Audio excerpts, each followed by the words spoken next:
ก็เปิ้นถึงมีอย่างสมมติเรากรุงเทพผู้ดีน่ะเปิ้นถึงปลูกต้นไม้ไว้ข้างทางนะ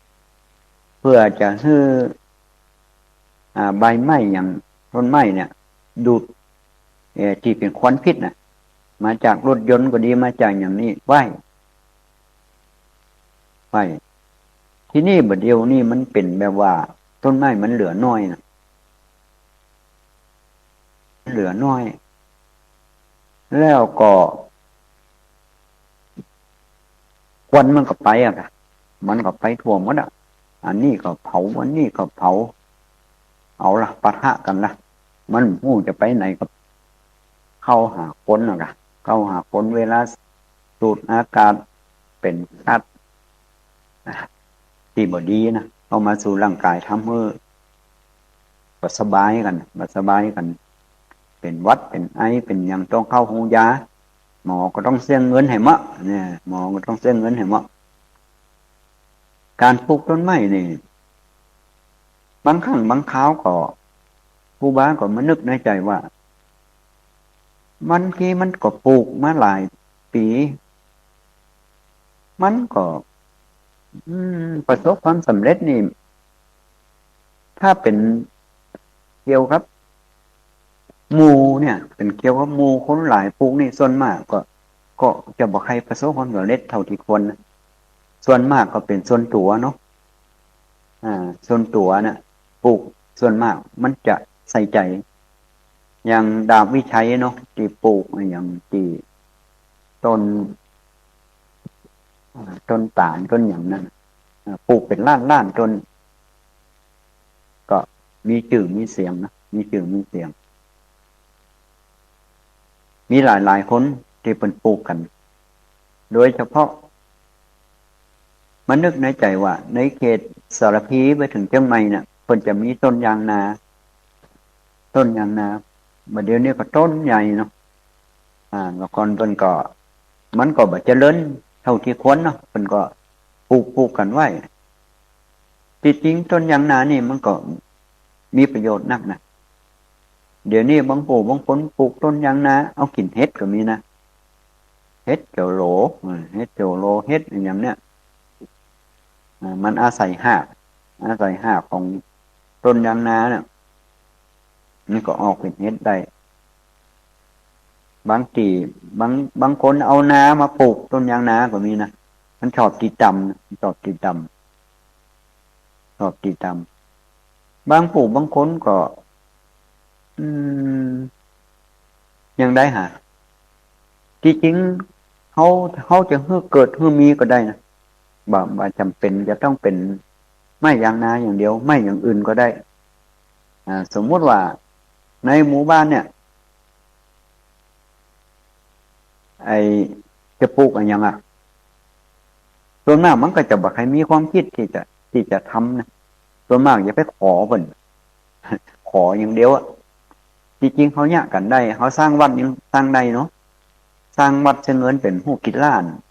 ยังสร้างได้แต่ถ้าเขาสร้างต้นไม้หรอกในหมู่บ้านน่ะเขามาช่วยกันแปลงเรือนพ่อช้ำบ่แปลงเรือนพ่อช้ำช่วยกันให้หอมเขาจะเอาอย่างมาห่อบ้านนี้อาจจะเอาบักขาม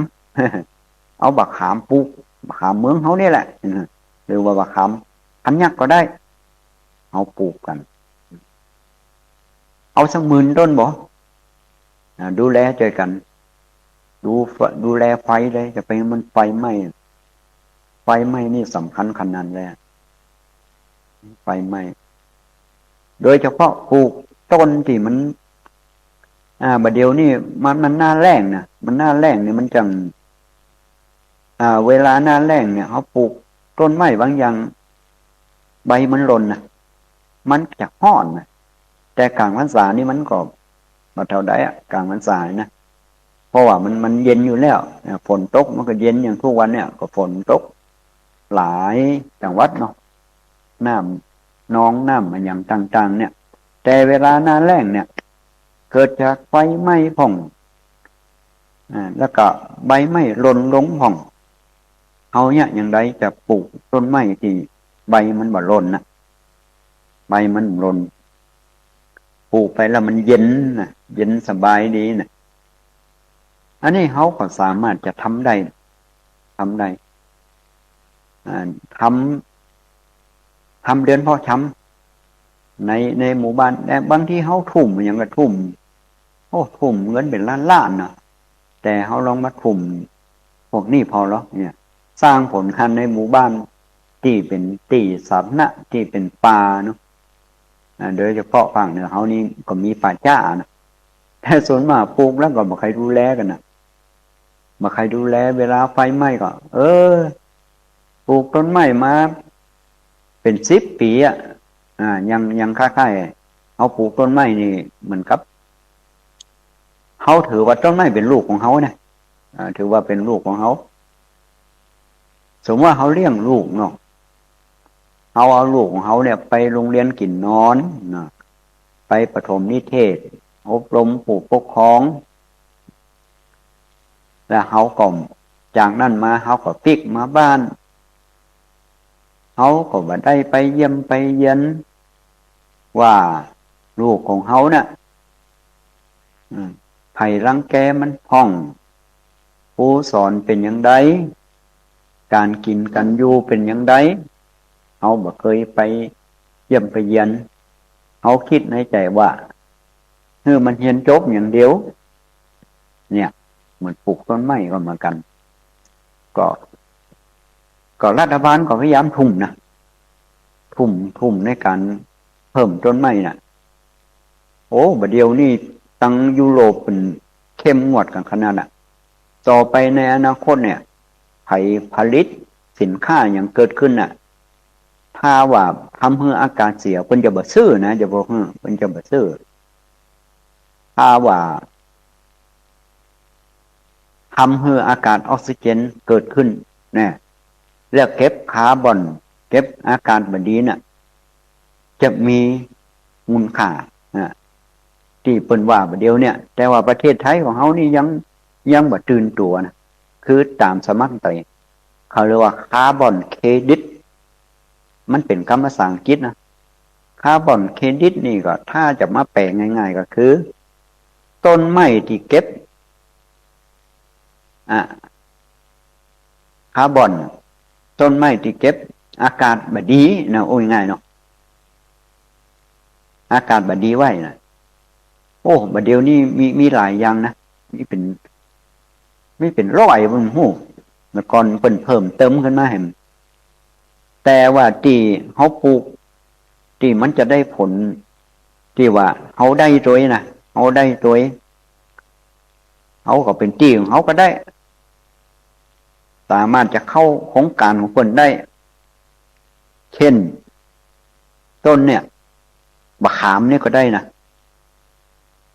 บะขามก็ได้มะม่วงก็ได้โอ้ได้หลายอย่างยางนาก็ได้ต้นตะเคียนก็ได้โอ้เพิ่นมีรายละเอียด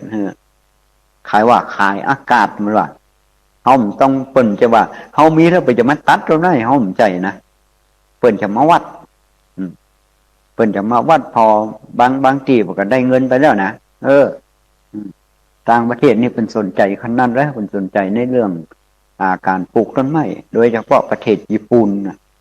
ประเทศญี่ปุ่นนี่บังคับให้ปลูกต้นไม้กันเลย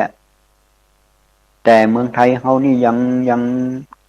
บ่ได้ตื่นตัวเท่าที่ควรนะแต่สมเด็จพระราชินีนะพระพันปีเนี่ยเพิ่นก็ส่งเสริมมาเป็นมหูกี่ปีจนเพิ่นจนมาสิ้นพระชนม์สิ้นพระชนม์ถ้าเฮาเอานโยบายของสมเด็จพระเจ้าอยู่หัวกับสมเด็จพระราชินีเนี่ยมาใจเนี่ยโอ้ประเทศไทยของเฮานี่จะอยู่ร่มเย็นเป็นสุขเพราะว่าเฮามีต้นไม้ก็ทำได้บางจุดนะบางจุดแต่มันยังบ่ไปทั่วไปเตื้อก็ปลูก3อย่างได้4อย่างเนี่ยปลูก3อย่างได้4อย่างถ้าตั้งใจทำแต่เนี่ยมันก็เกิดความภูมิใจนะเพิ่นว่าค คนเฮาถ้าจะมีความสุข3 วันซื้อเสื้อผ้าใหม่มาหรอถ้ามีความสุข3 เดือนแต่งงานใหม่ถ้าใครมีความสุข3 ปีแปลงบ้านใหม่แปลงบ้านใหม่ถ้าจะมีความสุขตลอดปลูกต้นไม้บ่ครูบาก็พยายามเนาะครูบาก็ปลูกตีระวางเมฆจารย์วังเหนือนะดอยขลวนดอยทางนะถ้าไผขี่รถผ่านไปผ่านมาก็ห้ามเหมือนกันโดยเฉพาะต้นพระเจ้าห้าองค์มีเป็นร้อยนะมีเป็นร้อยเขาปลูกเมื่อ50เมื่อ50ถวายแด่สมเด็จพระเจ้าหัวร.9เมื่อเป็นครบ80 พระพรรษาก็ถือว่าประสบความสำเร็จสมัยเก่านั้นเป็นก็ปัจจัยได้มีการเผาป่านะมีการเผาป่าครูบาก็พยายามเอาเนี่ยอย่างไรบ่ให้ไฟมันไหม้นะมาเดี๋ยวนี้ก็ถือว่าใหญ่ละ ใหญ่ละถ้าถามว่าลูกที่ไปอันนี้เป็นจะได้พ่องเอาก็ไปแอวหากันบัดเดียวลูกเฮียนเป็นยังได้พ่องไผรังแกพ่องการกินการอยู่เป็นได้เปิ้นว่าปลูกยืนต้นเนี่ยนะครึ่งขี้ข้านครึ่งขี้ข้านแต่ล่มลูกนี่ต้องขยันเนอะต้องขยันกันนั่นน่ะ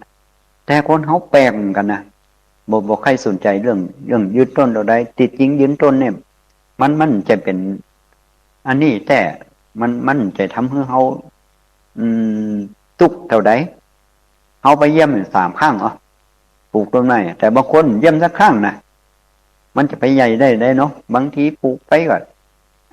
หญ้าอื่นหุ้มมันฟ่องเนี่ยบางทีแบบโธ่เอาใส่หนังสติ๊กยิงลงมันอย่าไปออกได้ขนาดเขาเป็นต้นมันยังบอกออกเอาหนังสติ๊กยิงมันเป็นท่องเที่ยวไปได้มันคล้ายๆว่าเป็นบ่สามารถจะสรุปได้ว่ามันติยิงไปน่ะมันได้ผลกี่เปอร์เซ็นต์มันหลอดกี่ต้นมันนี้แต่ว่าถ้าเขาใส่ใจจริงนะมันก็หลอดตัวเขาปลูก10 ต้นมันหลอดต้นเดียวมันก็ยังดีนะมันก็ยังมีต้นไม้นี่มันอายุนักกว่าเขานะมันอายุนักกว่าเขาฉะนั้นเขาบ่ต้องเตรียมใจเศร้าโศกหรอกเพราะอายุบางอย่างนี่เป็น400-500 ปีเกิดมาแห่มจาดมันยังมีอยู่ยังไม่ซักก็ดีไม่บะขามก็ดีไม่อย่างเนี้ยเป็นอายุเป็น400-500 ปีเช่นมันจะตายขึ้นมานะถ้ามีอย่างมาทำลายมันนะมันตายหรอกแต่คนเฮานี่ตายก่อนตายก่อนบอกเพิ่นว่าบางทีต้นไม้ปลูกไปเฮาลงไปกอดต้นไม้พอมันก็จะเกิดเขาเรียกว่าเกิดความสุขนะเกิดความสุขจากการที่เฮาได้ปลูกต้นไม้กันบางผู้บางคนเกิดมาเคยปลูกต้นไม้กี่ต้นสักต้นเราคิดว่าสักต้นนึกบอกออกว่าตัวเก่าได้ปลูกต้นไม้อย่างไว้พ่องแล้วก็นักแต่ครูบาก็สนใจนะบ่สนใจเรื่องปลูกต้นไม้ยืนต้นเราได้มันนานได้กินว่ะมันนานได้กินพอดีไปอ่านหนังสือเกี่ยวกับต้นยมหอมก็ตั้งแต่นั่นมาตั้งแต่47มานะ47มาก็สนใจในเรื่องปลูกต้นไม้เป็นว่าปลูกพวกร่มลูกนี่อันไปมันเนยเหลือเกินสมมติว่าเขาปลูกพริกเนี่ยอย่างน้อยที่สุดเป็น10 ครั้งนะเริ่มแรกก็ต้องมีการทำแป้งเนาะมาวานแล้วก็ปลูกแล้วก็เอาหญ้าใส่ปุ๋ยเก็บโอ้โหกี่ครั้งเราพอพริกต้นเดียวนะพริกต้นเดียวมันไรนะแสดงว่าสมัยเก่าเมื่อก็คิดเหมือนกันเหมือนกับเขาเรียนหนังสือเนี่ยกันเรียนประถมเป็นร่มลูกไอ้เนาะ มัธยมนี่ก็เป็นยืนต้นเป็นยืนต้นเป็นยืนต้นมันทำให้เขาบันเนยอย่างเขาปลูกปลูกนี่ก็ได้นะปลูกไผ่ไผ่บงไผ่ซ้างไผ่อย่างไผ่เมืองน่านเนี่ยไผ่เมืองน่านครูบาก็มาปลูกเหมือนกันโอ้มันงามเฮ้ยมันหน่อมันเป็นว่าเป็น70 กิโลมันนะไผ่เมืองน่านนี่นะแล้วก่อนซื้อมากา400กา400มาปลูกก็ได้ผลเฮ้ยได้ผลได้ผลแกงคำเดียวน่ะแกงคำเดียวเหมือนกันได้กินก็ล้ำด้วยเนอะกินก็ล้ำด้วยไผ่นี่ก็เป็นคาร์บอนเครดิตได้นะมันปลูกไผ่นี่เหมือนกับเขาปลูกต้นไม้เหมือนกันนะทำให้ลมเย็นแล้วก็ใบมันก็ทำให้เป็นใบมันก็เป็นปุ๋ยได้นะใบไม้ไผ่นะสังเกตดูคนเฮาทุกวันนี่ฮะเนาะปุ๋ยแป้งนะปุ๋ยแป้งโอ้เนี่ยเกษตรบอกคุ้มค่าปุ๋ยก็แป้งสินค้าก็ถูกบางปีก็ถูกเขาลองคิดว่าปลาไปใส่ปุ๋ยผ่องน่ะนี่ครูบาก็อยากในบ้านปลายของชีวิตเขาเนี่ยอยากจะช่วยแม่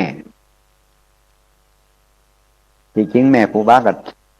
เสียตั้งแต่ครูบาอายุ3 ขวบแล้วเดี๋ยวนี้ก็เลยว่าเขาแบบเปลี่ยนแปลงตัวเองนะเปลี่ยนแปลงตัวเองว่าสุดท้ายนี่เขาก็อยากจะช่วยในเรื่องแม่ธรณีแม่ธรณีก็หมายถึงว่า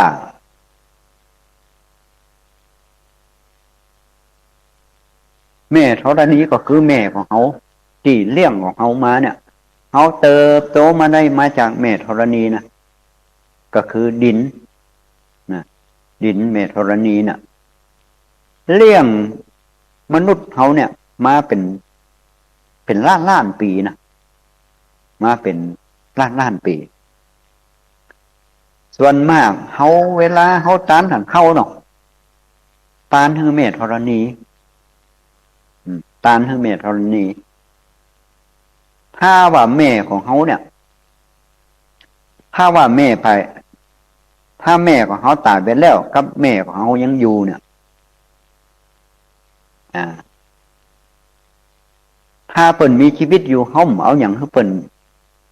กินกันของดีของล้ำที่บำรุงให้แม่ของเขาเนี่ย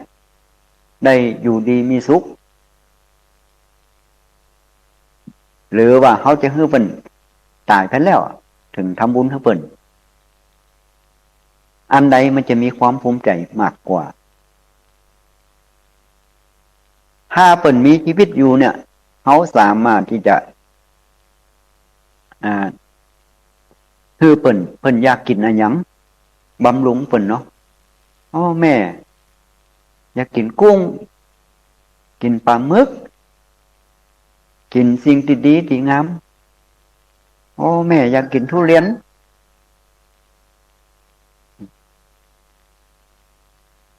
ถ้าเฮาเปิ่นเมื่อเปิ่นมีชีวิตอยู่น่ะมันก็จะเป็นความภูมิใจเนาะเป็นความภูมิใจเขาสังเกตดูทุกวันเนี่ยดินน่ะมันแทบแบบมีอาหารเนี่ยนะมันมีอย่างเพราะเหมือนกับแม่ธรณีนะของเขาเนี่ยถูกเคี่ยนผ่องตีผ่องสปะสเปดทำให้แม่ธรณีเขาเนี่ยเหี่ยวแห้งมาสามารถจะไปทำให้อย่างพืชเฮางามได้เนาะเขาก็ต้องซื้ออย่างมาใส่แต่ถ้าสมัยเก่าเปิ้นก็จะใส่อย่างนะประเทศไทยก็สามารถจะขายเข้าไปสู่ต่างประเทศได้อย่างนี้ก็อยากจะทำงานตัวนี้ด้วยเพื่อจะแต่ก็บ่ได้ปฏิเสธเรื่องปุ๋ยเคมีอย่างต่างๆก็มีอยู่แต่เขาก็จะต้องมีการ เพิ่มจุลินทรีย์ในดินแล้วก่อนเขาก็มานึกในใจจุลินทรีย์เขาเรียกว่าพอดอเนี่ยเวลาเฮามันเนี่ยปุ๋ยมักกะอย่างกะเนี่ยเปิ้นก็ฮือเฮาแค่พอดอ 1พอดอ 2อย่างน่ะแล้วก่อนก็บ่เข้าใจว่ามันก็ว่าเปิ้นเอาฮือเพื่อจะฮือใบไม้เฮาย่อยมันได้กะที่จริงมันใจมันลึกกว่านั้นแท้เพราะมันเป็นกรมพัฒนาที่ดินนะเป็นกรมพัฒนาที่ดินเป็นแจกฟรีนะเป็นแจกฟรีแต่ว่าถ้าแท้จริงมันมี15อย่างมันมี15อย่างก็เลยเป็นความรู้ใหม่นะเป็นความรู้รอเขาต้องเพิ่มตัวนี้ขึ้นไปแต่ว่าถ้าไปแต่ก็ไม่ได้ปฏิเสธของใหม่นะไม่ได้ปฏิเสธของใหม่ว่ายาฆ่ายาก็ดีปุ๋ยก็ดีแต่ว่าจะต้องฮื้อตัวอันนี้มันไปกินปุ๋ยเคมีก่อนมันเป็นความรู้ใหม่ที่เขาบอกเคยรู้มาก่อนมันกินปุ๋ยเคมีเพราะว่าปุ๋ยเคมีต้องมากลายเป็นดินก่อนนะมันพืชถึงกินได้แล้วก็ทำให้ดินของเขาดีเข้าสู่ในยุค100 ปีผ่านมาน่ะสังเกตก็แล้วก่อนนาของเขาเนี่ยมีปูมีปลามีหยังคุดๆแค่ๆเนาะเปิ่นไปตกปลาตกหยังกันนี่เพราะว่ามันมีอย่างมันมีสารพิษอย่างเลยนะมันมีสารพิษอย่างเลยนะนี่ก็อยากจะทำในส่วนนี้เมื่อชีวิตยังอยู่นะเนาะเมื่อมีชีวิตยังอยู่ก็ตั้งใจไว้แต่มันจะเหมือนกับวิทยุนี่กะถ่ายทอดเนาะที่เขาถ่ายทอดกันไปเนี่ยคนฮับมันจะได้ฮับแค่ไหนยังได้น่ะก็แล้วแต่นี่มันเป็นประโยชน์กับประเทศชาติบ้านเมืองเขาก็นึกในใจเป็นภาพพจน์ว่าสวรรค์แห่งร่านนาสวรรค์แห่งร่านนาถ้าร่านนาเขานี่มีความอุดมสมบูรณ์บ่เป็นสองร้องไผ่นะบ่เป็นสองร้องไผ่เพราะว่า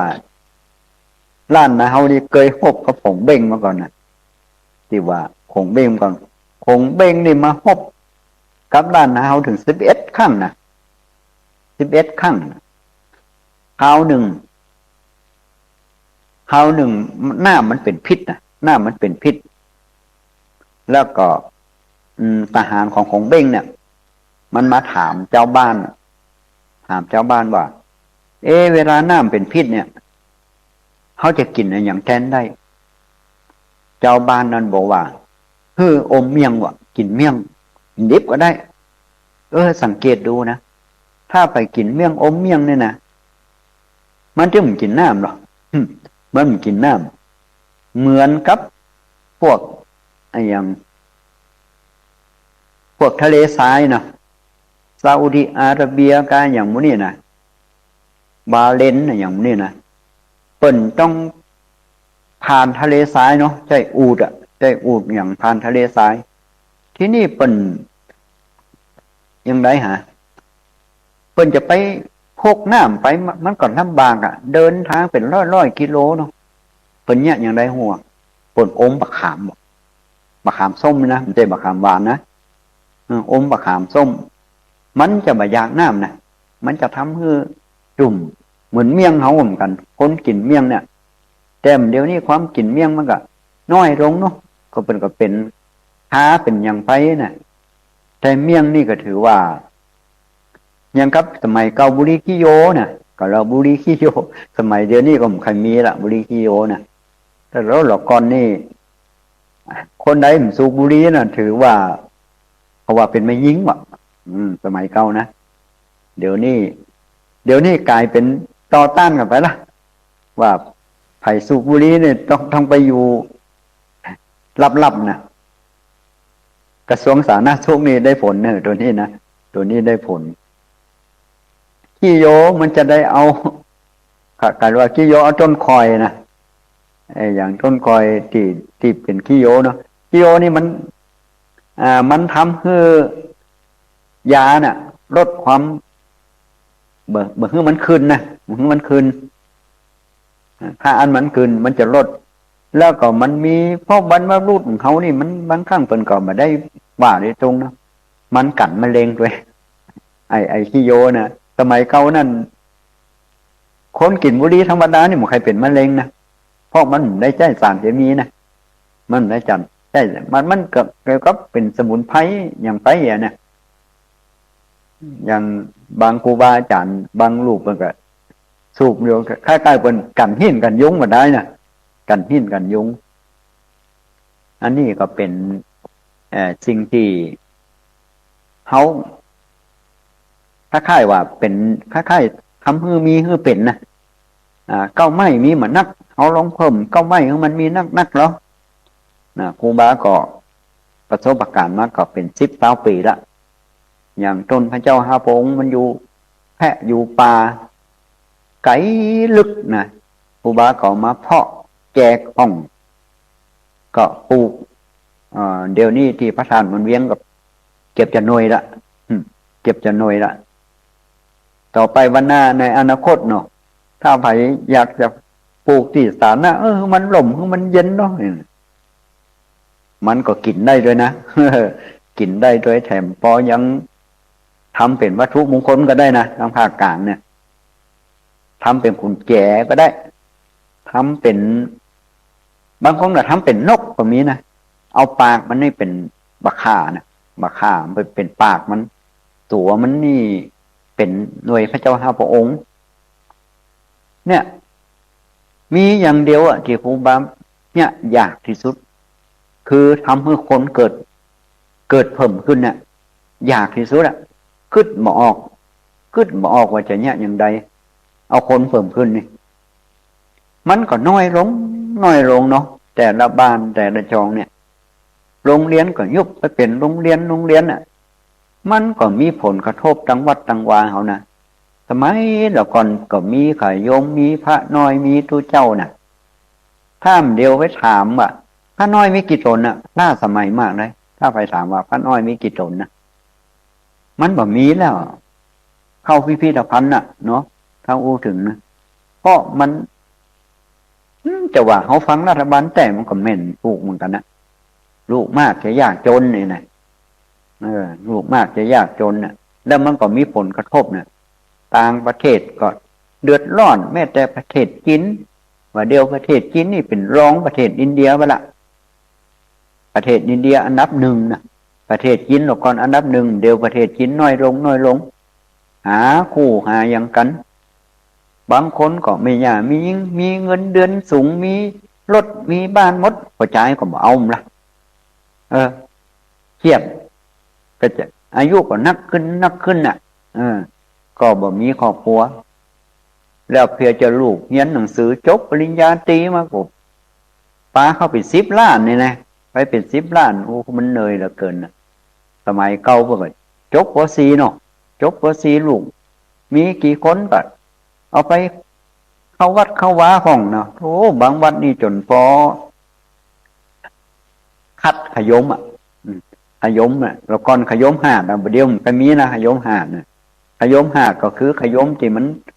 มาได้บวชเป็นเน้นนะได้บวชเป็นเน้นอันนี้ก็คนที่ฟังน่ะเขาก็มีคนเขาอยู่ประเดี๋ยววัดวาน้ำต่างๆต้องไปเอาที่เฮียนอย่างต่างๆนี่นะพระเน้นนะมันเน้นเมืองนี่มีน้อยที่สุดอ่ะส่วนมากก็เป็นทั้งเจ้าเขาห้องไปทั้งอันเนี้ยเป็นเอาลูกนักหรอกเป็นเอาลูกนักแม้แต่นักมวยอย่างเดียวน่ะนักมวยคนเมืองบอกใครมีแล้วหรอเป็น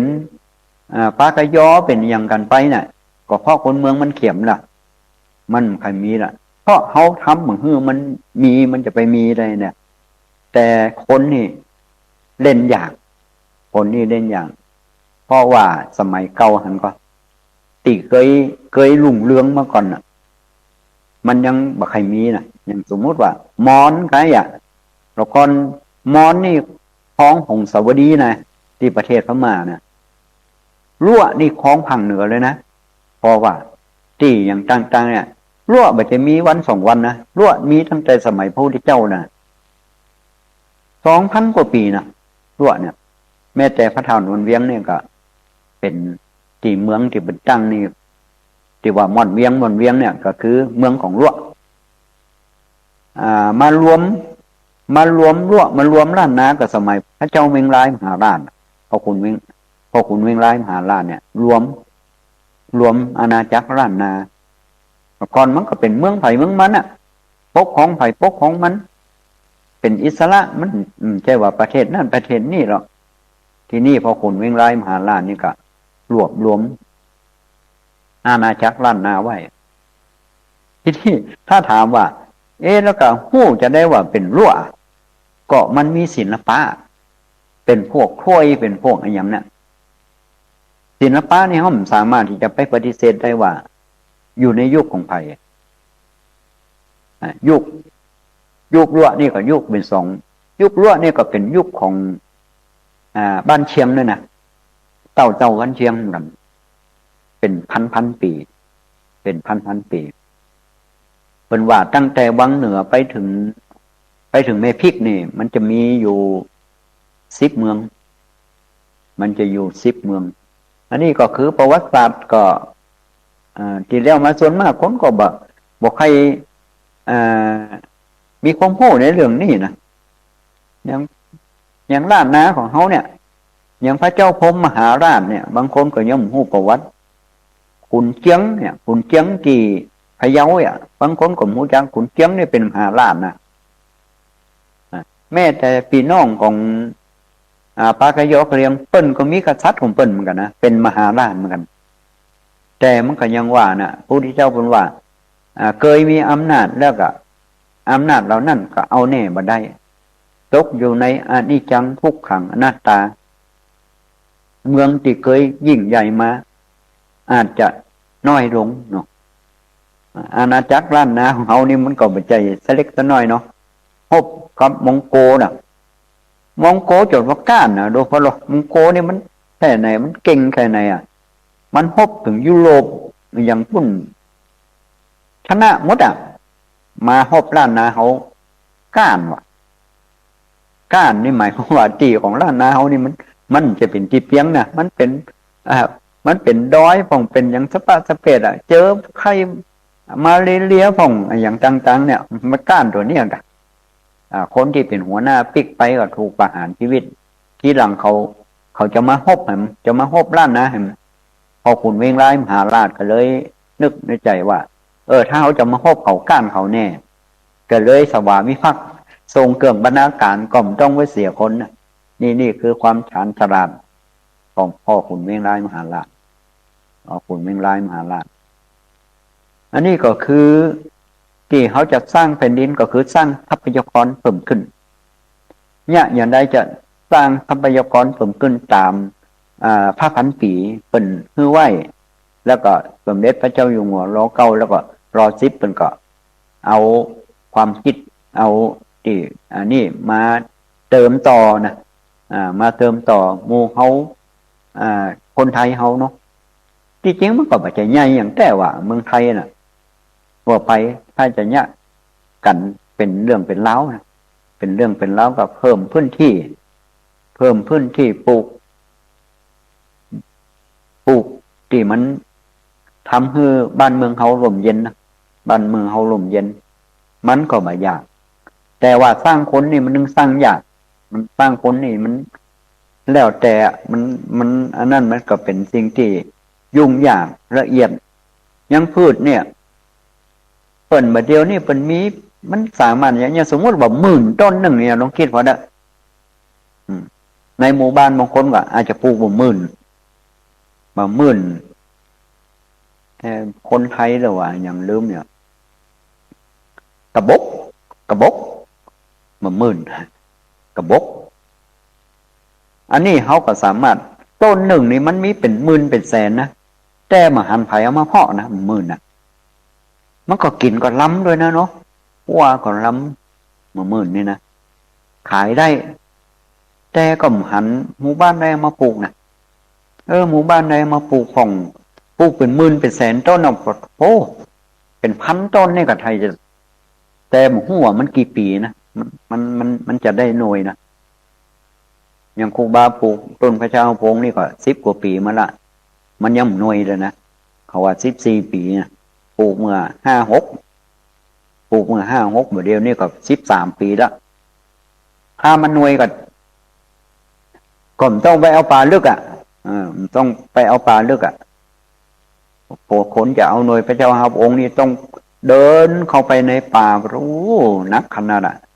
อันนี้เอาปลูกใกล้เนี่ยสามารถบางผู้บางคนว่า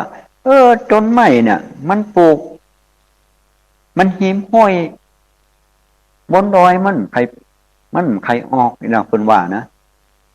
มันจะออกหิมห้อยวะที่จริงถ้าเอาหู้ธรรมชาติของมันนี่นะเพราะว่าถ้ามันอยู่บนเนี่ยมันมีดินปกได้หรอกที่นี่หน่วยไม้เนี่ยมันจะไหลเวลาฝนตกเนี่ยอย่างหน้าฝนเมื่อเดียวน่ะมันตกลงมาปุ๊บมันก็จะไหลดินนะมันก็จะไปกบหน่วยไม้น่ะกบแล้วมันจะงอกขึ้นมาน่ะอย่างเขาเพาะอย่างนี้กะเอาดินกบเดี๋ยวมันก็จะงอกออกมาเนี่ยมันจะงอกออกมาเนี่ยสมเด็จพระพันปีพระบรมราชินีนาถเนี่ยเพิ่นก็เป็นห่วงนักห่วงหนาในการที่จะฮื้อผืนป่าของเขาเนี่ยยังสมมุติว่าสมเด็จย่าเนาะสมเด็จย่าเพิ่นจะได้มาอยู่ฝั่งเหนือเปิ้นก็ฮักฝั่งเหนือนะสมเด็จย่าเนี่ยเปิ้นมาที่ตำนักโดยจุงเนาะสมัยเก่าก็เป็นภูเขาหัวโล้นเนาะมีกะอย่างต่างๆเนี่ยเปิ้นก็สามารถพลิกฟื้นแผ่นดินทำให้มีต้นไม้ทำให้มีอย่างเป็นที่ท่องเที่ยวเนี่ยเปิ้นฮักภาคเหนือเฮานะบอกว่าพระองค์ใดเปิ้นก็ฮักในภาคเหนือของเฮาที่จะฮื้อบ้านเมืองเฮาเนี่ยมีความเป็นอยู่ที่ดีมีความร่มเย็นถ้าเฮาป้องกัน PM 2.5ได้เนี่ยโอ้โหภาคเหนือเฮาเนี่ยเป็นเสน่ห์เลยใครก็อยากมาอยู่ภาคเหนือเนี่ยที่ว่าสมเด็จพระเจ้าอยู่หัว110กับพระราชินีเสด็จอย่างภูฏานนี่อย่างนี้ที่เป็นแสดงน่ะเป็นเอาภาคเหนือแสดงน่ะแสดงในการฟ้อนรำมาอย่างต่างๆเนี่ยฉะนั้นคนเฮาเนี่ยเปิ้นว่าการที่เฮาฮู้สมมุติสัจจะก็คือกันชนะคดีโลกว่ามันเนี่ยอย่างใดแต่พระพุทธเจ้าเปิ้นก็สอนเนาะเปิ้นก็สอนว่าคนเฮาจะเนี่ยอย่างสำเร็จได้ก็ต้องมีอิทธิบาท4นี่อย่างขันธ์ต้องมีความฮักในสิ่งเหล่านั้นเนี่ยเขาจะปลูกต้นไม้เขาก็ฮักในต้นไม้เขาเนี่ยที่จะปลูกต้องมีความฮักเป็นพื้นฐานก่อนวิริยะเขาต้องมีความเพียรเนาะมีความเพียรคอยไปดูไปอย่างมักอ้างว่าเขาว่าหนาวนักแล้วไม่ทำการงานร้อนนักไม่ทำการงานเวลาเย็นอยู่ไม่ทำการงานน่ะเขาไม่ต้องไปอ้างเดี๋ยวสักคำเดี๋ยวฝนตกมันย่างก็ไปเนี่ยเดี๋ยวฝนตกมันตลอดเนี่ยหนาวไปเนี่ยก็บ่ได้นะก็ต้องมีความเพียรนะวิริเยนะทุกขมัจเจติคนจะร่วงทุกข์ได้เพราะความเพียรความเพียรเนี่ยแม้แต่นักกีฬานะนักกีฬาวอลเลย์บอลของไทยเขาเนาะก็เพราะเขามีความเพียรฝึกซ้อมเนี่ยเขาถึงทำดีถ้าเขามีความเพียรในการฝึกซ้อมเนาะแม้แต่นักแบดมินตันเนี่ยเมรัชนกอย่างเนี้ยเปิ้นก็มีความเพียรฝึกซ้อมทันทะวิริยะจิตตะก็เอาจิตฟักไฟในสิ่งเหล่านั้นบ่ฮื้อจิตนี่มันไปอย่างอื่นจะไปคิดถึงเรื่องอนาคตจะไปคิดถึงเรื่องอดีตเอาจิตฟักไฟในสิ่งเขาน่ะ วิมังสามันติตรองเหตุผลว่ามันจะได้บ่ได้ผลมันเนี่ยอย่างอี้มันจะได้มันได้ผลเปลี่ยนวิธีใหม่พอหรอกเนี่ย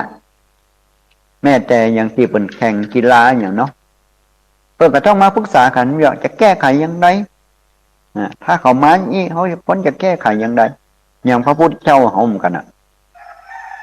พระพุทธเจ้าของเขาเนี่ยเปิ้นก็เริ่มแรกเปิ้นก็คว้านหาว่าเนี่ยอย่างไรเนาะไปบำเพ็ญฌานกับอาราลดาบทอุทกดาบทก็มัน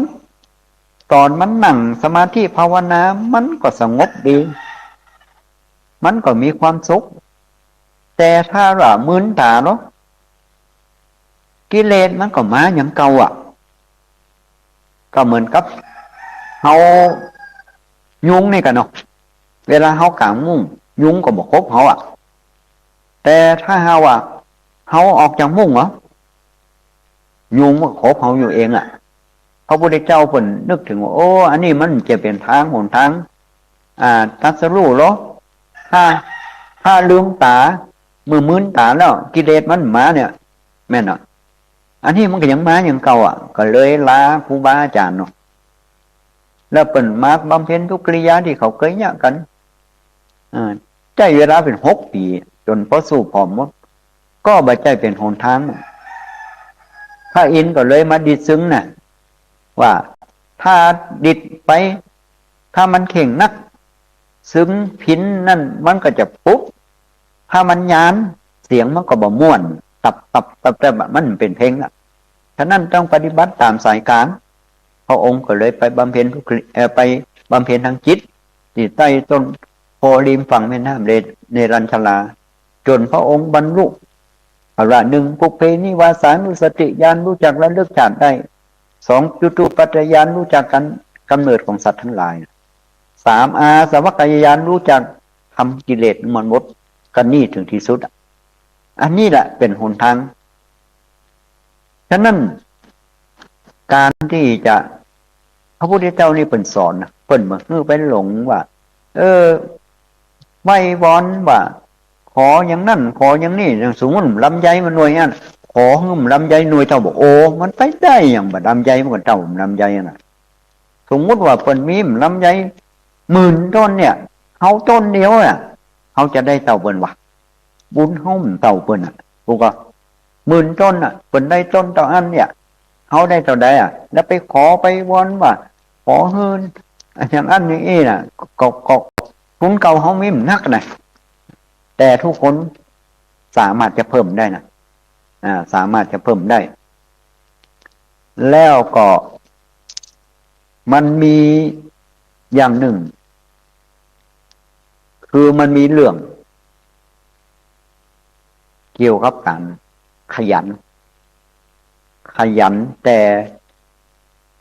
บ่ได้พลิกแพงบ่ได้ค่าปรับปรุงปรับปรุงวันนี้เดี๋ยวนี้มันก็สามารถจะดูได้เนาะในว่า YouTube ก็ดีอย่างก็ดีถ้าเปิดได้เนาะเปิ้นก็จะสอนแต่เขาก็จะไปเชื่อมันแต่ก็ไม่ได้เขาก็ต้องเอามาพินิจพิจารณากันบางครั้งเขาไปซื้อของนั่นบางทีมันจุเขาก็มีบางทีมันจุเขาก็มีต้องระวังด้วยต้องระวังบัดเดี๋ยวนี้ต้องระวังตัวเนาะยังเรื่องที่เกิดขึ้นที่วัดแม่คำวันแม่คำที่เกิดขึ้นเนี่ยบางครั้งเอาไปเจอเขาแจ้กับผมได้สมัยเดียวต้องระวังตัวกดโทรศัพท์กดผิดทันทีก็เสียเงินได้เหมือนกันเสียเงินได้เหมือนกันมันเหมือนสมัยเก่าเนาะทางเทคโนโลยีอย่างของเขามันมีเศรษฐีแล้วก็หน้าบ้านเศรษฐีเศรษฐีนี่เป็นเศรษฐีนี่เปิ้นมีคล้ายๆว่า1เปิ้นขยันเนาะ2เปิ้นเมื่อมีเงินแล้วเปิ้นรักษาเงินไว้ดีเอาไว้มันไม่คิด3เปิ้นคบเพื่อนผู้ปรุงที่ดีเพื่อนปรุงที่บ่ดีมีเป็น100ก็มีประโยชน์อย่าง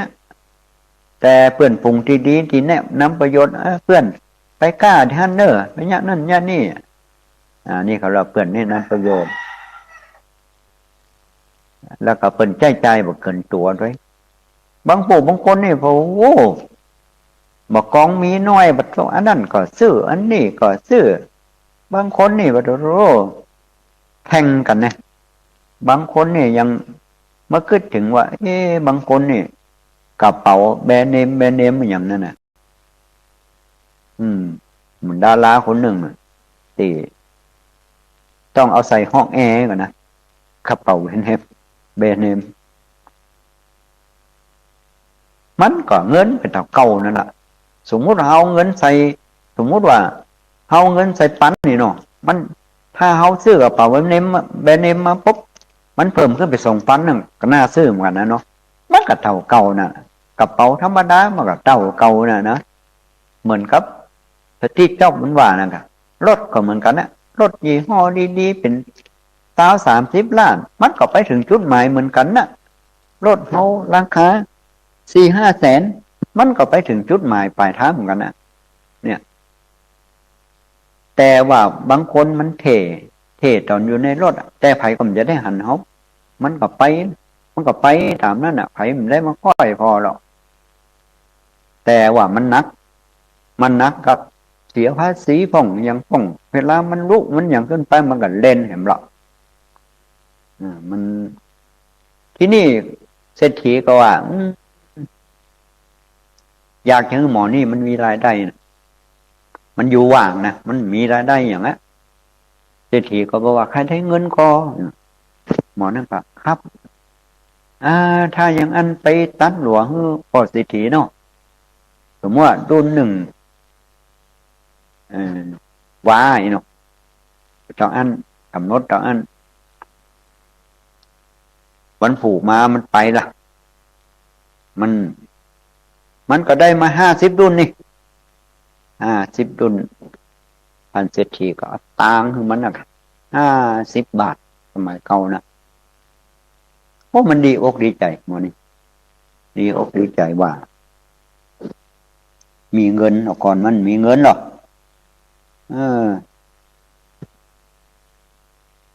วันผูกขยันก็เก่าเฮ้ยลูกเจ้าเก่าเฮ้ยทำงานแถมด้วยเพราะว่ามันเคยได้เงินหรอกมาได้เงินเขาดูมาหกกี่ปีมีเงินนี่ได้50 บาทก่อนนะความสุขของคนมันอยู่ที่ความพอใจนะทำไมเป็นละอ่อนนี่ได้อย่างนะถ้าปีใหม่มาได้เล่นไอ้อย่างถ้าปีใหม่เพราะว่าเพิ่นจะมีระเบิดพ่องปืนพ่องที่เป็นเนี่ยเป็นนั่นนะถ้ามันออกมามันก็มีความสุขนะแม้แต่หนังว่องนะหนัง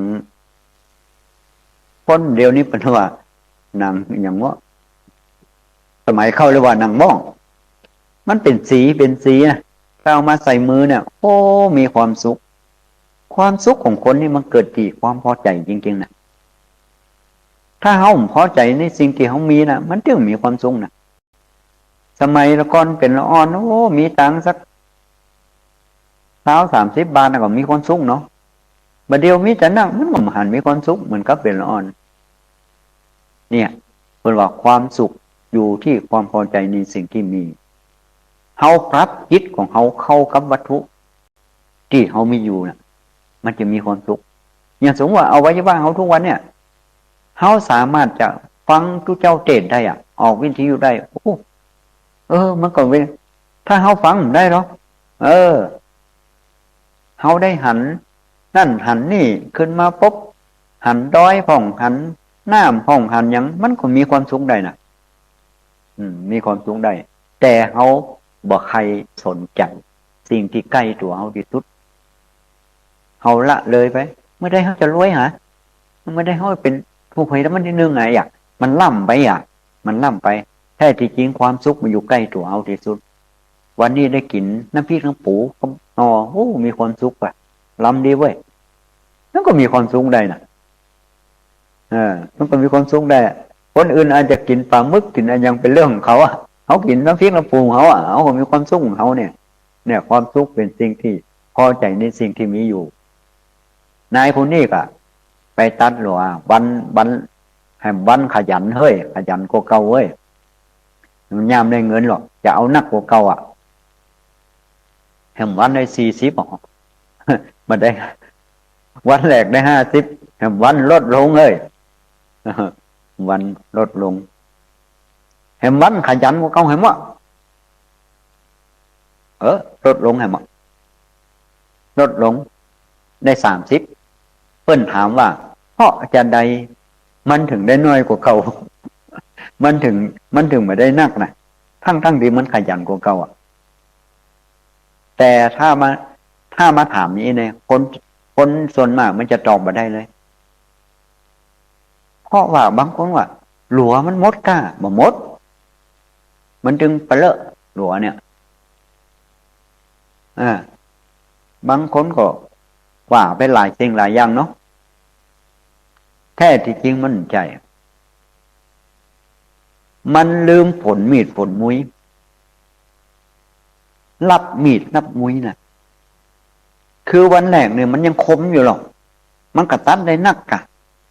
แห่งวันมันคมแล้วมันบอกผลน่ะมันผลมันบาดรับมันรับมีดรับมุ้ยของมันคมเนี่ยมันก็คิดลืมกันเนาะถึงแม้มันจะยากเหมือนก็ได้มันจะตัดหลวสมมติว่าวันแรกมันตัดสมมติว่า10มันตัดได้10 กรัมไม่เนาะแห่งวันมันก็เป็น30 ว่ากะมันจ้านะฉะนั้นทุกวันนี้ก็เหมือนกันที่เขา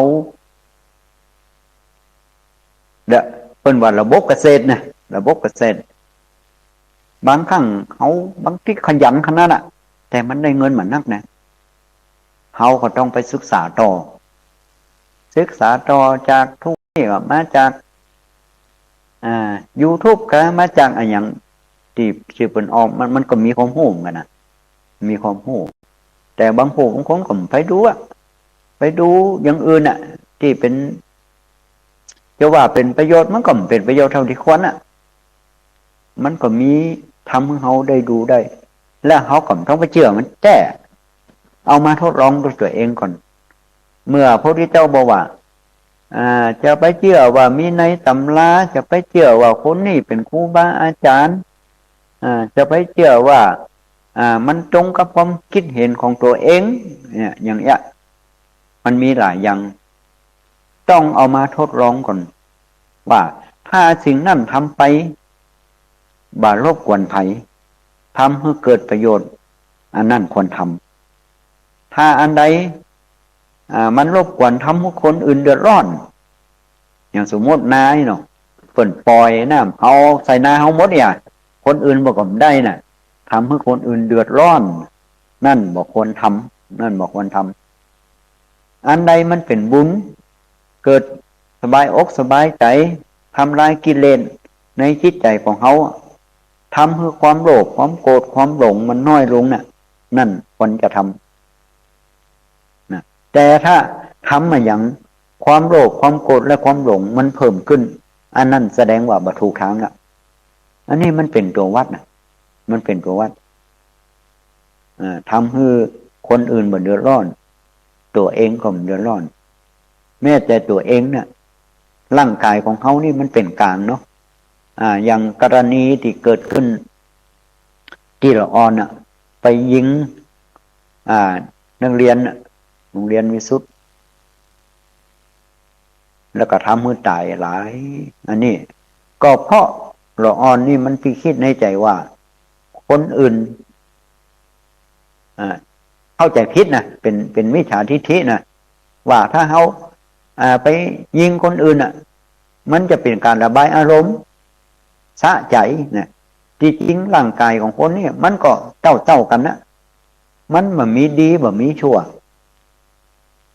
แต่ที่มันมีดีมีชั่วเพราะราคะโทสะและโมหะดังนั้นที่ไปอยู่ในใจคนนะถ้าละออนนี่บ่มีโกฏะบ่มีอะไรอย่างอยู่ในใจนะมันก็บ่ทำหรอกก็เพราะมีสิ่งที่แปลกปลอมมาใหม่ละก่อนมันยังทำหรอกเพราะคนเฮาทุกวันนี้อู้กันผู้เรื่องเพราะใดเก็บมาบ่เท่ากันเก็บประสบการณ์มาบ่เท่ากัน แล้วเอาประสบการณ์เหล่านั้นมาเป็นความคิดเห็นตัวเองผมมีความคิดเห็นนี้เนี่ยถึงว่าเป็นเลิกเล่าไอ้เข้าภาษาอีเนาะเป็นเลิกเล่ากับภาษาผมกินมาเนี่ยเอาก็คุณทำเลขถ้าทำเลขแล้วมันผิดจังมันผิดตลอดจังมันถูกต้องได้เนาะปีนี้เลิกเลิกเล่า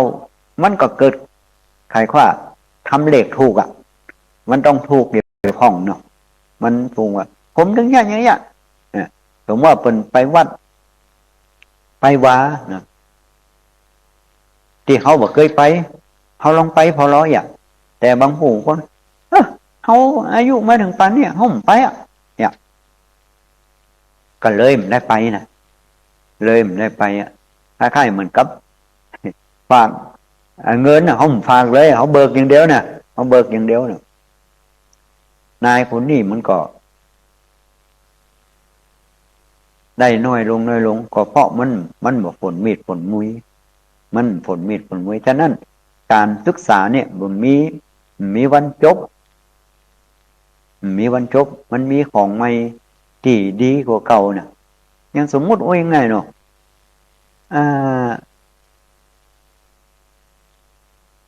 อันเนี้ยที่ว่าต่างประเทศเนี่ยมาอย่างเหี่ยวเนี่ยเหี่ยวของเขาเนี่ยมันก็เป็นปุ๋ยได้นะแต่เพื่อผสมอาจารย์ของเมโจ้เนี่ยเป็นพิสูจน์กันนะเป็นเอาข้าวโพดอย่างมาเนี่ยเพื่อผสมสมมติว่าน้ำ3 ก๊อกเลยนะน้ำ3 ก๊อก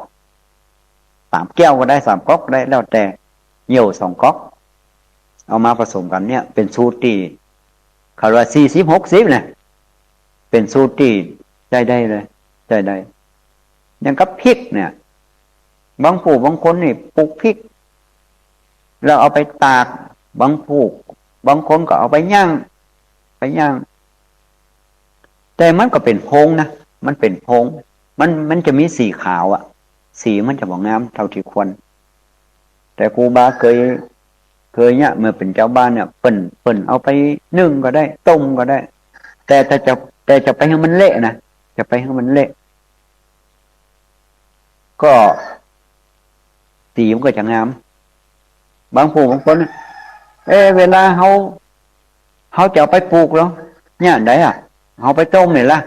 ที่เป็นเอาไปต้มเอาไปอันนั้นคือเอาไว้กินนะเอาไว้กินแต่ถ้าหากว่าเขาจะเอาไว้วานเขาก็เก็บไว้ส่วนต่างหากเขาก็เอาไปต้มไปต้มให้มันยุบนะให้มันยุบตำแล้วก็เอาไปตากถ้าตากจีสังกะสียิ่งดีเลยตากจีสังกะสีดีอันนี้ก็เป็นสิ่งมันเหมือนกับว่าเขาฝนมีนั่นแหละว่าสังวนว่าจะแต่ว่าเนี่ยร้องยากก็ร้อยน่ะจะไปเจือแต่เลยนะดีแท้รู้เอาดีเขาอย่าสมว่าเพิ่นว่าอย่างไรก็เชื่อเพิ่นหมดเนี่ยใจต้องเอาไปร้องพออย่างเพิ่นว่าอย่างบริษไม่น่ะบริษไม่นี่มันสูงลงไปน่ะมันเอาอย่างน่ะเพิ่นว่าตัดว่ะตัดเขาจะเอาสูงแค่เม็ดเดียวก็ได้ตัดเฉียมนะจะไปมันตัดตรงแล้วเอาแก้วขอบไว้ร้องพอถ้ามันได้ก็คือได้กันแล้วจะไปเกี่ยวครูบาเดี๋ยวนะครูบาก็ฟังคนอื่นมาเหมือนกันนะฟังคนอื่นมาก็มาเล่าต่อไผเอาไปประพฤติปฏิบัติก็จะไปเชื่ออย่างพระพุทธเจ้าว่าจะไปเชื่อไผนักได้ละต้องเอาไปลองปฏิบัติก่อนต้องลองปฏิบัติว่ามันจะแก้ว่าครูบาประมาณนี้ว่ะ3 ก๊อกน้ำ3 ก๊อกเหนียว2 ก๊อกร้องพอละลองพักการผมกันหน่อยจะไปเอาตัวมันได้นะจะไปเหนียวหมดเรามันตายนะจะบอกตายต่างประเทศมันเสื่อนะแต่คนเขาไปคิดในใจว่ามันจริงยังเปิดใจเนี่ยเป็นลมเป็นอย่างประเก่าถูกไหมแล้วว่าเหนียวไม่นึ้งกินเพียงแต่ว่าเรียกว่าผลมีดผลมุ้ยนะผลมีดผลมุ้ยทำให้มันฉลาดกว่าเก่าทำให้มันอันนี้กว่าเก่า อย่างเสร็จอย่างมันมีไอ้สมัยเก่าเนาะลูกของพระเจ้าดินน่ะก่อนที่จะเป็นพระเจ้าดินน่ะเพิ่นเราไปเรียนหนังสือกันไปเรียนกับอาจารย์ที่สาพระโมกข์น่ะที่นี่เพิ่นก็สอนมาอาจารย์เพิ่นก็สอนหมดอ่ะแล้วก็เดินทางกลับมาสุมาเด้อสมัยเก่าเพิ่นก็แม่ม้านเนาะแม่ม้านเนี่ยก็ไปสมัยเก่ามันมีห้องน้ำมันมีอย่างมันมีห้องน้ำก็ไปพอไปอย่างประเทศอินเดียเดี๋ยวเนี่ยเพิ่นก็สุมาทายไปเลยเหมือนกันฮะที่ไหนก็ทายไปเลยอ่ะประเทศอินเดียนะสองคนอ่ะคนหนึ่งก็บอกว่าที่เป็นอุจจาระหรือว่าคนบ้านเขาก็ว่าขี้นั่นแหละมันเป็นของแม่ม้านนี่หมอนั่นก็สงสัยว่ามันหู้ได้ว่าเป็นแม่ม้านอย่างไรอาจารย์ก็จะได้สอนเขาหรอกในที่สุดก็ไปถามชาวบ้านว่าแต่เป็นแม่ม้านเมื่อกี้เนี่ยแล้วแกมพอใจว่าอาจารย์นี่สอนวิชามันเท่ากันติ๊กไปหาอาจารย์บอกว่าติ๊กมาให้ยังย่ำไปอยู่บ้านอยู่เมืองบุญผมว่าอาจารย์นี่ฮักคนเท่ากันบัดเจ้ากันได้อาจารย์ก็สอนเหมือนกันหมดเนาะคือเมื่อกี้เนี่ยที่ผมเอาไปสวาเนี่ย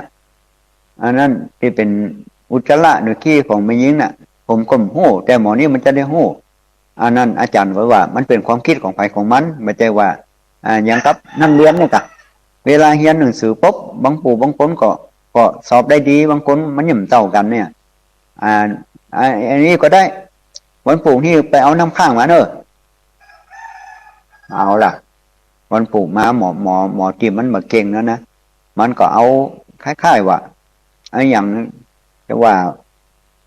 ที่ภาชนะร้องแล้วก็ซอยใบไม้ใส่แล้วหมอนั่นมันเอาผ้าเจ็ดใบไม้น่ะแล้วมันบีบลงในที่สุดก็ไอที่เอาผ้าเจ็ดน่ะมันได้น่ากลัวน่ะมันได้น่ากลัวก็เลยอาจารย์ก็ได้บอกว่าอันนี้มันเป็นของใครของมันเนอะแล้วแต่คนที่จะนี่อาจารย์ก็สอนหมดก็เหมือนกับคนเฮาเดียวเนี่ยก็เหมือนกันที่จริงมันก็หลังจากที่เทคโนโลยีอย่างต่างๆเกี่ยวกับโทรศัพท์เนี่ยมันเกิดขึ้นมาเนี่ยมันมีทั้งดีและบ่ดีนะที่ดีก็มีที่บ่ดีก็มีเหมือนกับน้ำเวลาน้ำน้องน้ำไหลมานี่นะน้ำน้องมาปุ๊บเนี่ยบางคนก็ไปตรงจำก็ไปอย่างมันงูมันก็มาด้วยนะ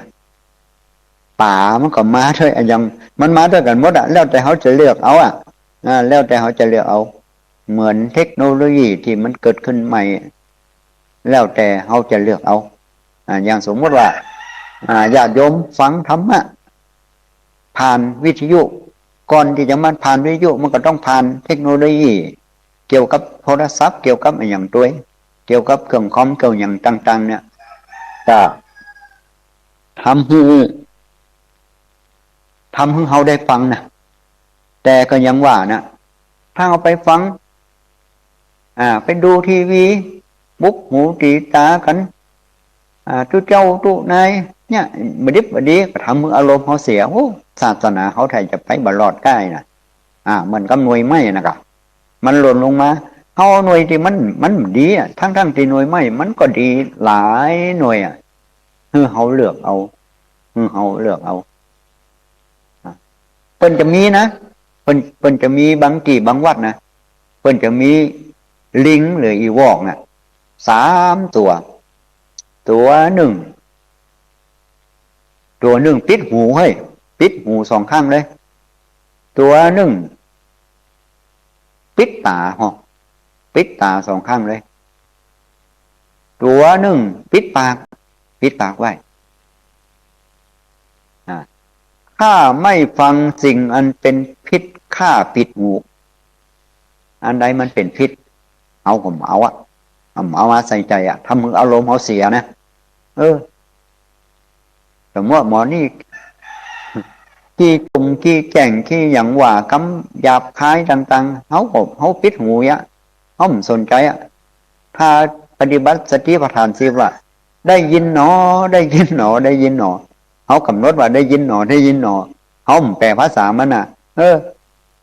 เชื่อกะพลังมันได้เขาโคตรมันก็ออกขอถามว่าก็เขาฟังหู้ภาษามันอ่ะใช่มั้งก็แต่ที่เขาหู้ภาษาเพราะเขาแปลภาษาเนี่ย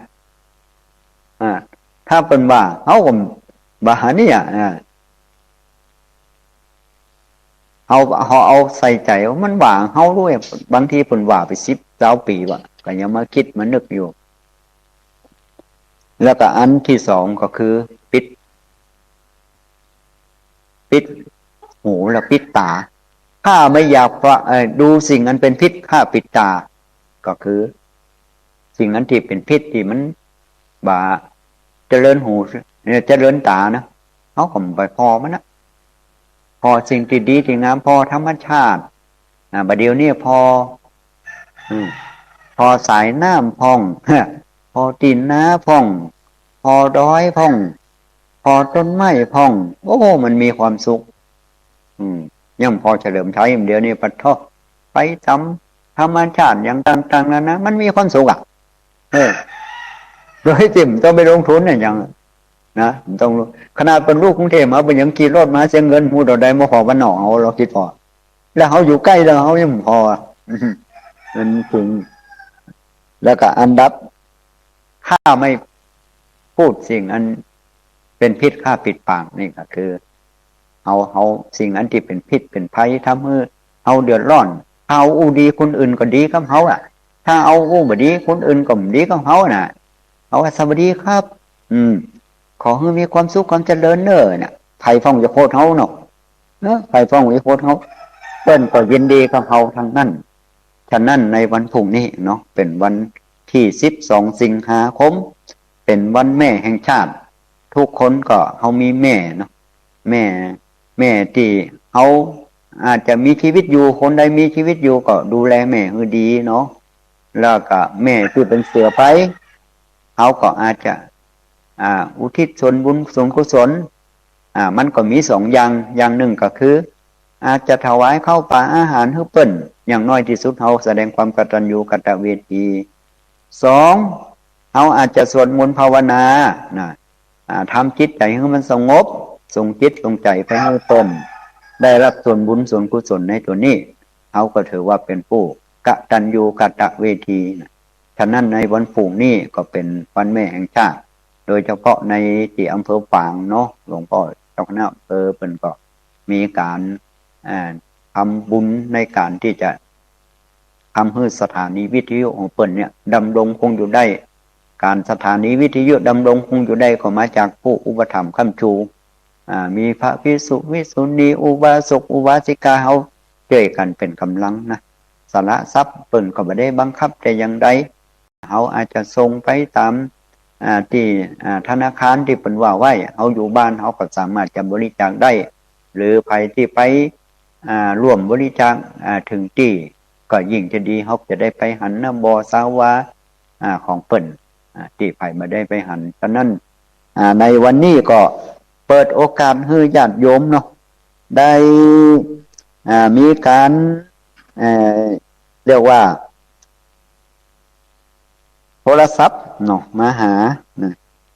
ติดเลี้ยวไหมขออภัยด้วยเนอะบัดได้ออกอากาศมันพิษในขาพุกมันพิษพลาดไปเนาะขออภัยท่านพระครูด้วยเนอะฉะนั้นในวันนี้ก็เบอร์โทรของครูบาก็0936976606เอาให้มันหลอกบ่0936976606เนอะเปิดโอกาสให้ญาติโยมว่ามาจากที่ไหนมาจากที่ไหนผลการรับฟังเป็นอย่างไรพ้องวันนี้อาจจะซับเพเหละมีประโยชน์ป่องเนาะก็คือสถาเอาสิ่งที่มันเป็นประโยชน์ไว้เนาะเพื่อเป็นแนวทางในการที่จะเกิด รายการนี้ได้มันก็บันใจเป็นของง่ายๆเนาะที่สำคัญเอาละเนอะโทรมาจากไหนเนอะเดี๋ยวเนอะฮัลโหลอ้าวโทรมคำโลอ๋อเจริญพรเนอะ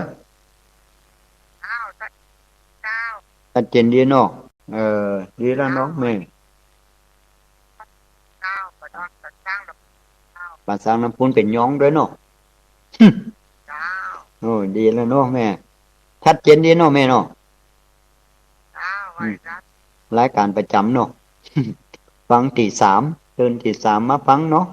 สบายอกสบายใจเนาะแม่เนาะเจริญพรเนอะอยู่ดีมีสุขเนอะอ้าวสายต่อไปเนอะเนี่ยสายต่อไปอ้าวมาจากไหนหึอ่าอันนั้นวางสายก็เนอะแม่เนอะเอาสายต่อไปไม่ฮัลโหลแม่คนน่ะวางสายก็เนอะแม่เนอะพ่อสายไม้มันจะเข้ามาละสายไม้มันจะซับซ้อนกันเนาะฮัลโหลไอ้สายต่างๆนี่ไอ้เก่าก็อันนี้เนอะ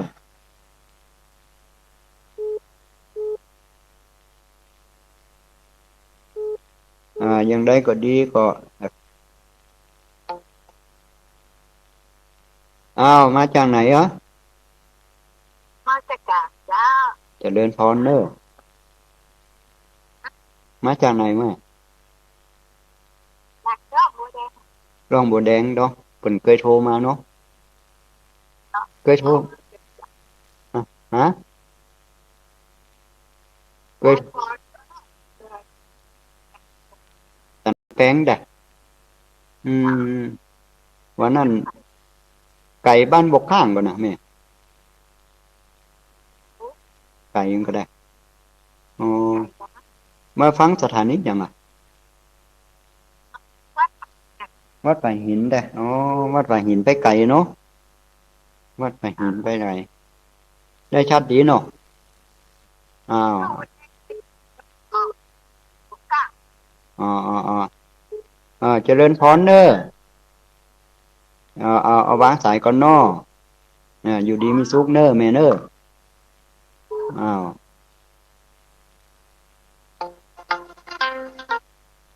แม่คำนวณว่าได้พ่องอืมดีแต่ที่สันวัตตองแต่แม่ด่ะฮะ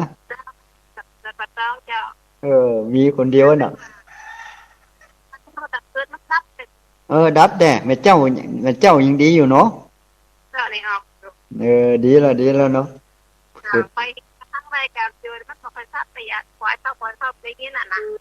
มันมีทีเดียวอะเมืองปานที่ฟังสถานีจอมตองได้สันวัตตองได้นะมีทีเดียวฮะมาได้ครับได้เลยพ่อพ่อเปิดฟังสถานีที่เนี่ยแต่ซ่อนเนี่ยมีเปิ่นมีเปิ่นแล้วก็เปิ่นฟังได้อ่ะเขาก็บอกว่าถ้าเปิด YouTube ก็ได้นะเปิดได้ของวัดฝ่ายหินเนี่ยนะก็ฟังได้ตลอดเหมือนกันเพราะว่าเป็นเฉพาะวันอันนี้นะก็เปิด YouTube ได้แล้วก็พิมพ์คำว่าวัดฝ่ายหินนะอันน่ะอ่าแดนดีแล้วเนาะแม่เนาะเรียนพรเนอร์เจริญพรเนอร์อยู่ดีมีสุขเนอร์แม่เนาะอยู่ดีมีสุขเนอร์อืมเอาละเนอร์วันนี้แม่คำนวณบ้านดินดำบ้านดินดำเพิ่นก็เป็นแฟนรายการตลอดเนาะต่อไปสายต่อไปยังมีโอกาสอยู่เนอร์ที่จะได้อ่าที่จะได้บอกเนาะบอกว่าฟังที่ไหนเป็นจะได้พ้องแล้วก็ผมการมาฟังเป็นจะได้พ้อง ริญพรเนอเจริญพรมาจากไหนเนาะ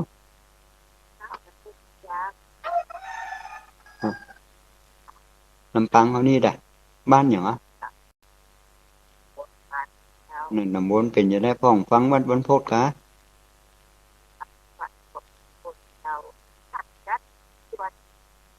วันการเนอะแม่เนอะ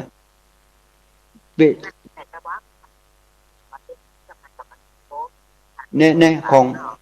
งครูวัดสงวนนี่จะออกวันการระวังตีสามถึงตีห้าเนาะไหมเนาะตีสามถึงตีห้าเนอะเฉพาะวันการนะแต่งวดแล้วไม่ได้ออกมั้งคุกคักเล็กๆน้อยๆแม่ตื่นกี่โมงอ่ะ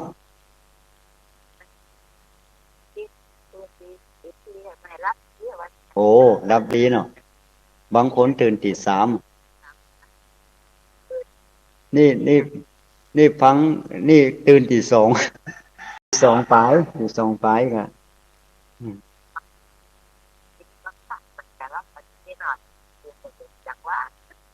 เป็นยังแม่มันฟังมาสายดีกว่าไม่มาเนี่ยว่ะมาสายดีกว่าไม่มามัน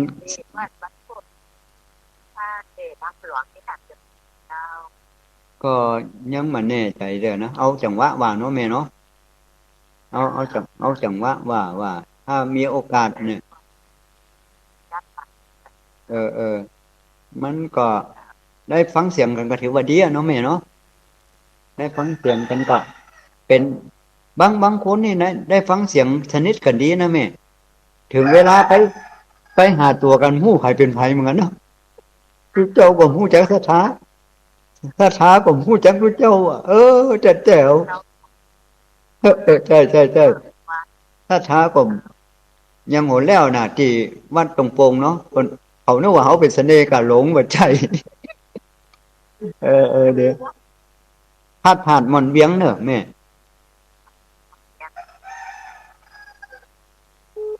ที่มันตรงโปงนั่นใช่ติดดินใกล้ๆก็จะนี่แม่เพราะว่ามันมีบัญชีของธนาคารนะแม่พอดีเปิ่นห้อมกันเนาะเปิ่นห้อมกันเขาก็เลยไปฝากธนาคารไว้เป็นอันนี้อ่ะได้ประมาณ10,000 ปลายอย่างเงี้ยก็พุ่นอ่ะวันออกพรรษาวันทักบาทเทโวพุ่นอ่ะทักบาทเทโวพวกก็จะ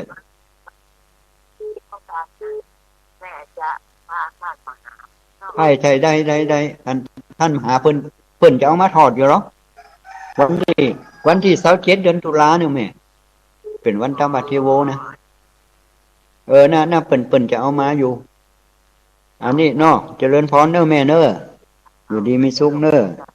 อ้าวสายต่อไปเนอะสายต่อไปเอาแม่วางสายเนอะเอาละสายต่อไปยังมีโอกาสอยู่เนอะที่ญาติโยม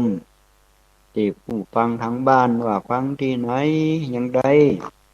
อืมแต่ว่าไม่ก็ไม่เหมือนกันนะออกมาเมื่อกี่ครั้งมาเนี่ยเอาละเป็นจะได้พ้องเออแม่สุกแก้วบ้านห้องลำปูนเนาะเจ้าจัดไว้จ่าเด้อท่านครูบาเจ้าเจริญพรเจ้าจัดไว้จ้ารับฟังทั้งหมดติดจานมาแล้วเด้อโอ้ดีนี่เป็นเจ้านี่นะเจ้าจัดเป็นเวลามันเป็นคนเดียวมันเจ้าเขาเขาว่าฟังธรรมเมื่อเช้าเจ้าดีนะแม่เขาว่าดีนะอากาศตั้งแต่ตีสามอย่างนี้เขาว่าเปิดโลกว่ะแม่เขาว่าเปิดโลกว่ะมันรับสิ่งที่ดีที่งามขึ้นมาเนี่ยบางผู้บางคนใกล้จะนอนได้ฟังธรรมะรับบัดหลงว่าบนว่านะโอ้บางคนบนว่าแจ้หรอว่าทำได้รับฟังธรรมะรับบัดหลงว่ะลูกเขาว่าเข้าท่าเหมือนนะเนาะรับ4 โมง4 ที่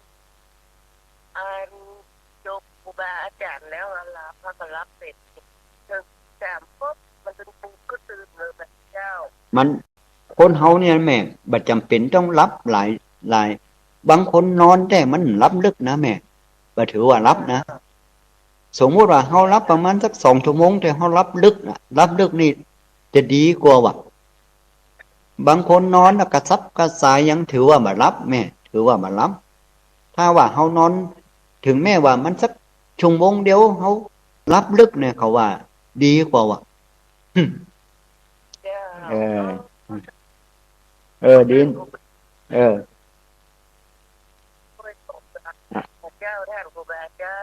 ห้วยตองซักเนาะดีละอนุโมทนาสถานีเป็นเทรนเนอร์เจริญพรเจริญพรเนอร์เจริญพรเนอร์เอาละหวังสายเนอร์ดีมีสุขต่อไปเนาะอ่าสายต่อไป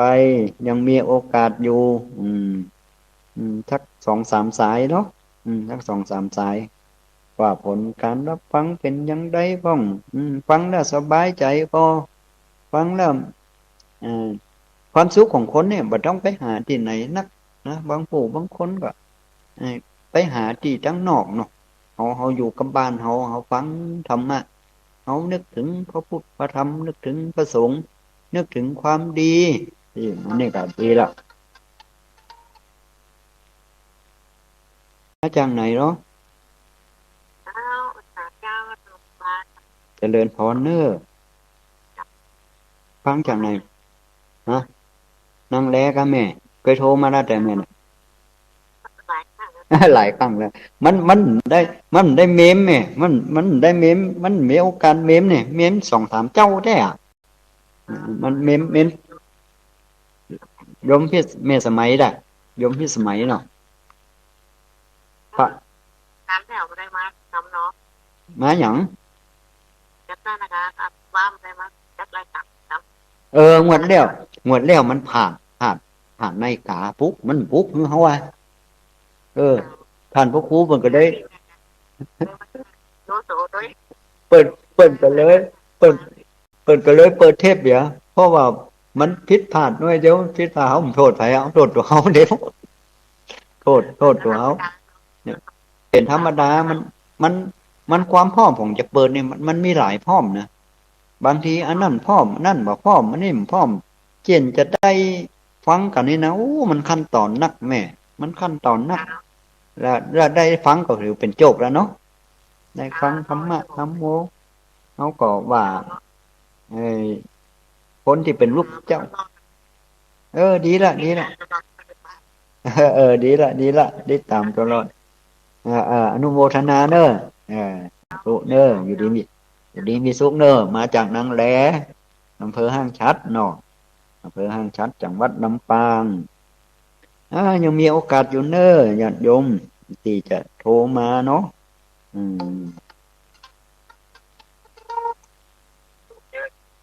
มาจากไหนเนาะมาเจอพ่อครูหนู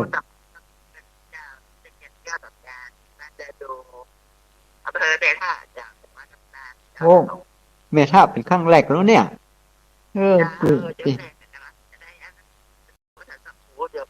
เจ้เขาบัดเจ้พ่อครูเนอะไปครูบากันแล้วกันเนาะไปครูบาห้องดีละแม่มันเอาต่ำห้าไม่ใจฟังเนอะดีแล้วแม่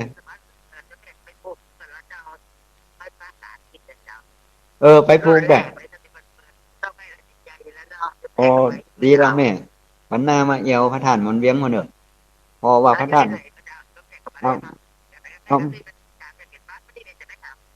อำเภอเมืองปานเนอะแม่เนอะอำเภอเมืองปานที่ท่านอาจารย์อำเภอเมืองปานที่บ้านของท่านพระมหาชาตินี่แหละแต่มันเป็นบ้านดอยอ๋ออยู่ตั้งลูกเป็นต่อใครชาติจ้าค่ะครูบาดีละแม่เนาะเป็นแฟนรายการใหม่เนาะแฟนรายการอนุโมทนาเนอะแม่ทะนั่นแหละเจริญพรเนอะเจริญพรเนอะยังมีโอกาสแห่งสายเนอะอย่างสายเดียวเนอะชุดท้ายละ ไม่หวังก่อนเนาะไม่หวังเนาะยังมีโอกาสแห่งสายหนึ่งที่จะอำลาท่านผู้ฟังเนาะสายสุดท้ายกันแล้วกันนะเนาะสายสุดท้ายก็แล้วกันเนอะเอาแล้วเนอะเป็นสายไผมาจากที่ไหนเมื่อกี้มาจากเมทะเนาะเป็นครั้งแรกของอำเภอเมทะเลยอืมอำเภอเมทะฉะนั้นก็